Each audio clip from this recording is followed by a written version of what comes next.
Hi, I'm Mike, and welcome to the 10-Minute Bible Study. In this episode, we're going to continue in the Gospel of Mark, in the 3rd chapter, verses 7 to 19. So grab a Bible and let's dive in. The section begins like this.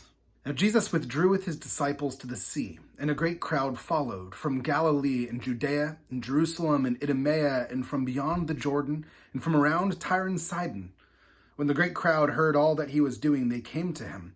And he told his disciples to have a boat ready for him because of the crowd, lest they crush him, for he had healed many, so that all who had diseases pressed around him to touch him.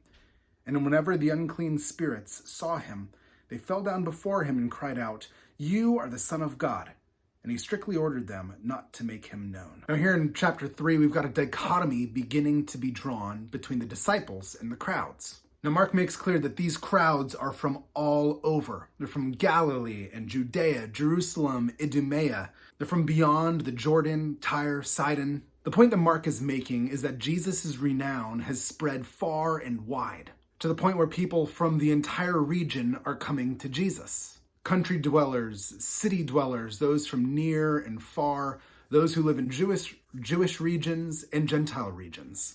At this point, everyone wants a piece of Jesus. Verse 8 says that when the crowd heard what he was doing, they all came to him. This is worth drawing out for just a moment. The crowds are not interested necessarily in what he is preaching, nor are they particularly interested in who he is. It seems like the only beings interested in Jesus' identity at this point are demons. That's not what's important to the crowds. What's important to the crowds is what he is doing, and more specifically, what he's able to do for them. They're interested in what they can get out of him or from him. And there are so many self-interested seekers of Jesus hoping to get something from him that in fact it seems like they might crush him to death. We see that in verse 9. Now in verse 10, we see that the crowds are trying to touch Jesus. We've already seen in the first couple chapters that Jesus heals with a touch, and that word must have gotten out. The people already seem to know that this is how Jesus heals. Here's the thing here. Our bodies matter. Physical touch matters. And physical touch implies a proximity to Jesus. You have to be close to him to touch him. And as we've seen before in Mark, proximity matters. So you've got the crowds trying to get close, trying to touch him. And then we've got the unclean spirits. It seems like the unclean spirits are the only ones who seem to care about Jesus' identity. Nobody else seems to be that interested in who he is. But the unclean spirits, they are. And here in Mark chapter 3, they are still charged to keep quiet. They're not supposed to tell anybody about Jesus' identity, which Jesus wants to reveal on his terms in his timeline. Now let's move on to the calling of the 12.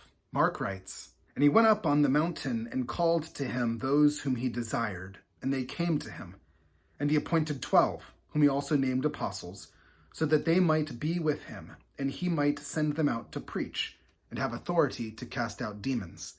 He appointed the 12, Simon, to whom he gave the name Peter, James the son of Zebedee, and John the brother of James, to whom he gave the names Boanerges, that is, sons of thunder, Andrew, and Philip, and Bartholomew, and Matthew, and Thomas, and James the son of Alphaeus, and Thaddeus, and Simon the Cananean, and Judas Iscariot, who betrayed him." Now in verses 7 to 12, Jesus gets onto a boat to escape the crowds. In verses 13 and on, he goes up onto a mountainside to escape the crowds. And here, on this mountainside retreat, Jesus calls to him those who would become his disciples. Now the text makes it clear Jesus doesn't call everyone.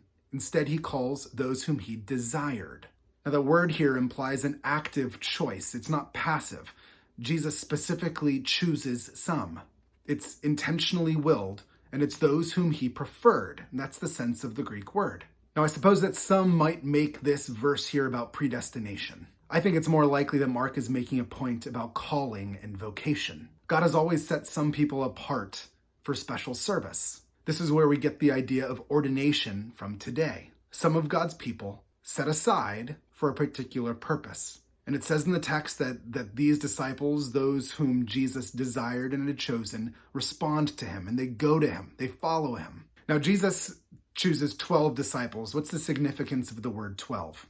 Well, if you're interested in doing a thorough study, there is lots that you can learn, and I'll include some links in the description below.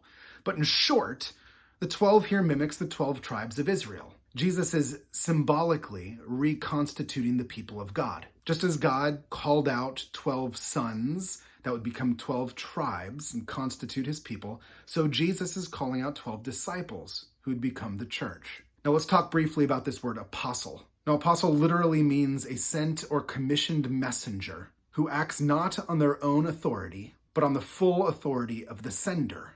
And the purpose of these apostles, the text tells us in verse 14 and 15, is to be with Jesus. Relationship with him is really important. It's not to receive something from him, but the first calling of an apostle is to be with Jesus. The second thing is that the apostles are going to be sent to preach. They're not going to stay with him forever, but they're going to be sent to speak words of life and to do what Jesus himself has been doing. And lastly, the apostles are going to be given authority to cast out demons. That is, they're going to have authority over the forces of darkness. Now, they're apostles. Their authority does not rest in and of themselves, but in Jesus, the one who has called them, commissioned them, and who sends them. Now, it's worth noting in verses 16 and 17 that Jesus renames some of them. And there's much that could be said about renaming, but we're not going to do that today. Now, it's interesting to me that Mark doesn't actually tell us much about the disciples. He doesn't really tell us anything about their character, about their professions, about their history. They're just listed. That's it. And I think that's because the Gospel of Mark isn't primarily about the disciples. It's not their story. It's about Jesus. It's his story. That being said, there are plenty of traditions that have grown up around the 12 in the church, but there's not much that we actually know by way of proven fact or even historical record. This is as it should be. These men were apostles. Their job was to help people know Jesus, not to know them. Now, verse 19, in closing. Why does Mark mention that Judas Iscariot is the betrayer right here at the beginning? It seems he could have done something else with that, something to create tension. Instead, he just lists it, that Judas is the betrayer. Here's why I think he does it. First of all, Mark's audience already knows the ending. And second, it's as a bridge to the next section, which speaks of blasphemy against the Holy Spirit and begins to describe the kingdom of Satan. Mentioning the betrayer here draws a bridge to that, to the opponents of Jesus. So join me next time and we'll dive into that, blasphemy of the Holy Spirit and the kingdom of Satan, on the 10-Minute Bible Study. Thanks for joining me.